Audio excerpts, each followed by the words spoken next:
بسم الله الرحمن الرحيم. Qala al-musannif rahimahullahu ta'ala wa nafa'ana bihi wa bi 'ulumihi fid dharaini amin. Al-haditsus tsamin was salasun an Abi Hurairah radhiyallahu an qala qala Rasulullah sallallahu alaihi wasallam inna Allah ta'ala qala man 'adani waliyan faqad adzantuhu bil harb. Wa ma taqarraba ilayya 'abdi bi syai'in ahabba ilayya mimma aftaradtu 'alaihi. Wa ma yazalu 'abdi yataqarrabu ilayya bin nawafil hatta uhibbahu. Fa idza ahbabtuhu kuntu sam'ahu alladhi yasma'u bih wa basarahu alladhi yubsiru bih wa yadahu allati yabtushu biha wa rijlahu allati yamshiya biha wa in sa'alani la u'tiyannahu wala in ista'adzani la'u'idhannahu rawahul Bukhari.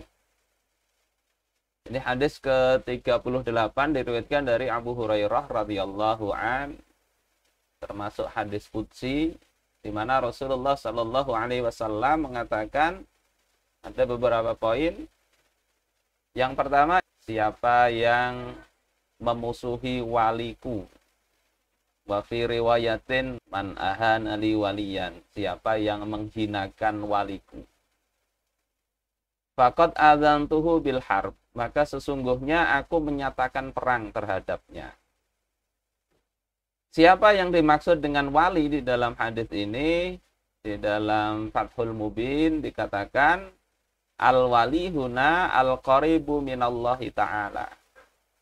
Yang dimaksud wali di sini adalah orang yang dekat kepada Allah Ta'ala. Litaqarrubihi ilaihi, karena dia melakukan taqarrub, melakukan pendekatan diri kepada Allah. PDKT. Tapi PDKT-nya beda dengan manusia. Dengan cara apa? Bittiba'i awamirih. Dengan mengikuti perintah-perintah Allah Ta'ala. Jadi wali itu diperoleh dengan begitu caranya. Mendekatkan diri kepada Allah dengan mengikuti perintah Allah, wajtina binawahi, dan menjauhi larangannya. Ini poin mendasar, ciri-ciri waliullah itu begitu. Kalau mengaku waliullah, dikenal waliullah, tetapi dia ingkar terhadap aturan-aturan Allah, menggampangkan larangan-larangannya, itu bukan waliullah. Berarti walius syaitan, walinya setan. Kemudian yang kedua, kata Ibnu Hajar al-Haytami, wal iksar min nawafilil ibadat, memperbanyak ibadah-ibadah nafilah. Dan waliullah itu tidak kosong dari mengingat Allah Subhanahu wa ta'ala. Wala yara biqalbihi ghairah. Waliullah itu tidak melihat hatinya itu kepada selain Allah Ta'ala. Nah, ini yang berat. Ya, kadang kita melakukan sesuatu itu masih memandang makhluk. Kalau kita lakukan ini, jangan-jangan saya nanti dibully, jangan-jangan ditangkap dan sebagainya. Nah, waliullah itu wala yara biqalbihi ghairah. Hatinya enggak memandang itu. Selain Allah tidak diperhatikan. Listighraqihi fi nuri ma'rifatih. Karena dia itu tenggelam di dalam cahaya ma'rifat kepada Allah Subhanahu wa ta'ala. Ya, fala yara illa dalail qudratih. Ya, dia tidak melihat kecuali petunjuk-petunjuk atau tanda-tanda tentang kekuasaan Allah Subhanahu wa ta'ala pada dirinya, pada orang lain dan sebagainya. Itu hatinya begitu. Jadi kondisi fisiknya itu terjaga, kondisi hatinya begitu. Tidak mendengar kecuali ayat-ayat Allah Ta'ala. Dalam artian perkataan-perkataan yang menentang Allah nggak usah didengarin. Wala yantiqu illa bisana'i alaih, tidak berbicara kecuali dengan memuji kepada Allah Subhanahu wa ta'ala. Wala yataharrak illa fi ta'ati, tidak bergerak kecuali dalam ketaatan kepada Allah. Wa hadza huwa al-muttaqi. Inilah orang yang bertakwa. Di orang seperti inilah yang dimaksud dengan waliullah, yang kalau dimusuhi itu sama artinya dengan memusuhi Allah Subhanahu wa taala, dan Allah memaklumatkan perang kepada orang tersebut. Kemudian makna memusuhi waliullah itu apa?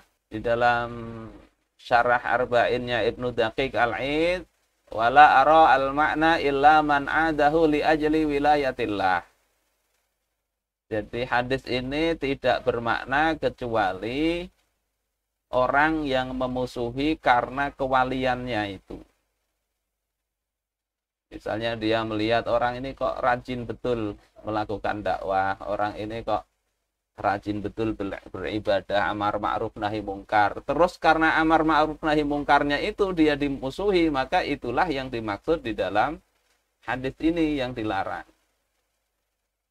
Tetapi ketika yang terjadi itu misalnya pertentangan tentang bisnis, ya, ada saingan, maka tidak mengapa begitu. Ya, karena apa? Karena Abu Bakar dengan Umar itu dua-duanya waliullah. Walaupun kadang di masyarakat yang disebut waliullah itu yang kayak Syekh Abdul Qadir Jailani, Syekh Saman Al-Madani, Abu Bakar, Umar, Utsman, Ali, orang-orang para sahabat itu waliullah. Imam Asy-Syafi'i itu juga waliullah dengan kriteria tadi. Nah, antar waliullah itu bisa saja terjadi persengketaan.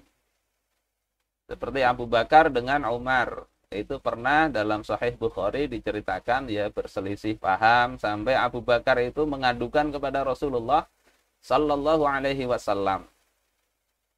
Karena meminta maaf kepada Umar, Umar enggak memaafkan.